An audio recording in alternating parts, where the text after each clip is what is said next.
दी। शशि की सौतेली माँ ने उसकी शादी की तो बड़े घर में, लेकिन पति कोई काम न करता। आप ससुर जी के साथ काम पर क्यों नहीं जाते? अब हाँ जाऊंगा, लेकिन कल से। आज जरा मैं दोस्तों के साथ घूमने जा रहा हूँ। शशि के 2 बच्चे होते हैं, लेकिन रमेश का हाल वैसा का वैसा ही रहता है। एक दिन, सुनिए ना, बच्चा रो रहा है, इसके दूध के लिए पैसे नहीं है। अरे तो पिताजी से ले लो ना। क्यों? अगर आप में कमाने की क्षमता नहीं थी तो शादी क्यों की? तभी घर आई बड़ी ननद बोल पड़ती है। आहा हा हा, तुम्हारी माँ को साफ साफ कह दिया था कि लड़का ना कमाता है ना कभी कमाएगा। हम 4 बहनें हैं इसका ख्याल रखने के लिए, और पिताजी का इतना सारा पैसा, तुम्हें किस चीज की कमी रखी है? लेकिन थोड़े ही सालों में तकदीर बदल जाती है। शशि का ससुराल गरीब हो जाता है। सब बिकने के बाद शशि अपने पति, बच्चे और सास के साथ किराए के मकान में आ जाती है। मैं कोई नौकरी करना चाहती हूँ दीदी। अरे इतने बड़े घर की बहू थी शशि, तुम नौकरी करोगी? नहीं नहीं नहीं नहीं। नहीं करूंगी तो घर कैसे चलेगा? बच्चों को भी तो पालना है ना। तभी शशि का भाई आ जाता है। शशि, ये ले राशन का सामान, किसी भी तरह की कोई भी जरूरत हो तो बताना। भाई, अब मैं नौकरी करूंगी। देख बहन, वैसे तो मैं तेरे साथ हूं, लेकिन हाँ, मैं ये भी चाहता हूं कि तू अपने पैरों पर खड़ी हो जा। शशि को एक प्ले स्कूल में छोटे बच्चों को संभालने की नौकरी मिल जाती है। एक दिन, शशि, मेरे स्कूल को अब तुम संभाल लो। मैं कुछ दिनों के लिए अपने बेटे के पास जा रही हूं। लेकिन प्ले स्कूल अकेले मैंने कभी नहीं संभाला है। अब ये सब मैं नहीं जानती। इतने महीनों में तूने जो देखा, बस पूरे आत्मविश्वास के साथ उसे करना। शशि नीलम के जाने के बाद पूरे 1 महीने उसका स्कूल अकेले संभालती है, और फिर एक दिन आता है जब वो अपना खुद का स्कूल भी खोल लेती है। वाह शशि, तुमने आज मेरा सर गर्व से ऊंचा कर दिया। तुम्हारा यही आत्मविश्वास तुम्हें बहुत आगे ले जाएगा। नीलम, बहुत आगे जाने की चाह नहीं है, बस ये छोटा सा स्कूल मेरे बच्चों की अच्छी शिक्षा में मेरी मदद करे, यही मैं चाहती हूँ।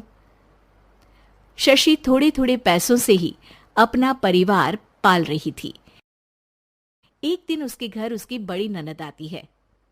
अरे भाभी, घर में कूलर तो लगा लेती, मेरी माँ को कैसे पंखे में लिटा रखा है। अरे तो शशि कौन सा एसी लगा कर सो रही है, वो भी तो यहीं रहती है ना मेरे पास। ज्यादा यहाँ आकर मेरी बहू को परेशान न किया करो। हाँ हाँ, मुझे भी शौक नहीं है इस छोटे से घर में आने का। मैं तो बस ये बोलने आई थी कि मेरे बेटे की शादी है तो ननिहाल का जो नेग होता है वो ले आना। हाँ हाँ, जितना बनेगा कर देंगे, और ना हुआ ना तो वो भी नहीं करेंगे। तभी शशि बोल पड़ती है। अरे नहीं नहीं माँ जी, रीटा घर की बेटी है, उसके ससुराल वाले उससे शादी पर पूछेंगे कि मायके से क्या मिला। रीटा, तुम मुझे सामान की लिस्ट भेज देना, मैं पूरी कोशिश करूंगी कि तुम्हारी हर डिमांड को पूरा करे। अच्छा, मैं खाना लगाती हूँ। शशि ये बोलकर किचन में चली जाती है।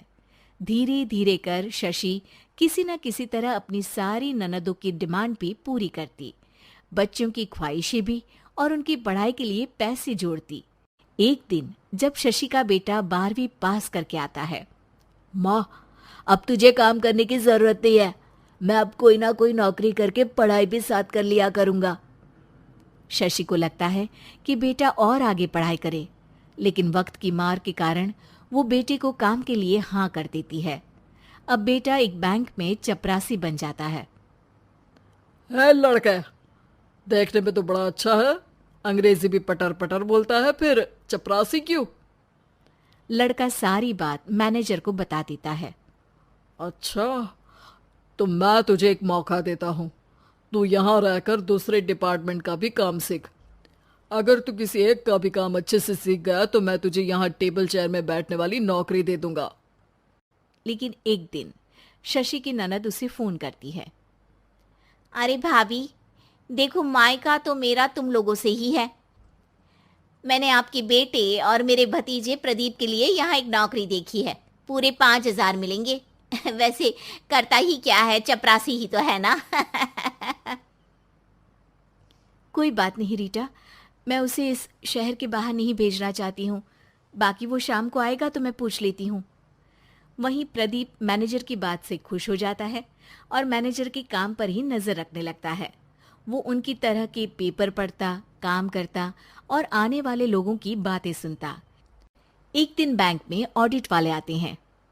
ये गलत है, पूरी बैलेंस शीट नहीं मिल रही है, कहीं ना कहीं गड़बड़ है। ए मैनेजर, क्या करते हो? बैंक के पैसों का हिसाब सही नहीं है। मैनेजर के पसीने छूट जाते हैं। तभी प्रदीप वहां जाता है।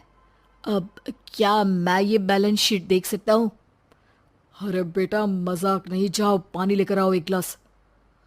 प्रदीप मैनेजर को पानी लाकर देता है और फिर ऑडिटर से कहता है, देखिए सर, मैं आपको बता सकता हूँ कि कैसे बैलेंस शीट को आप लोग गलत तरीके से जोड़ रहे हैं।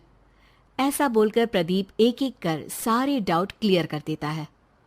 अरे हाँ, ये तो पॉइंट हमने देखे ही नहीं थे। गुड, कौन है ये बच्चा? तभी मैनेजर बोल पड़ता है, अब हमारे यहाँ अकाउंट में नया आया है।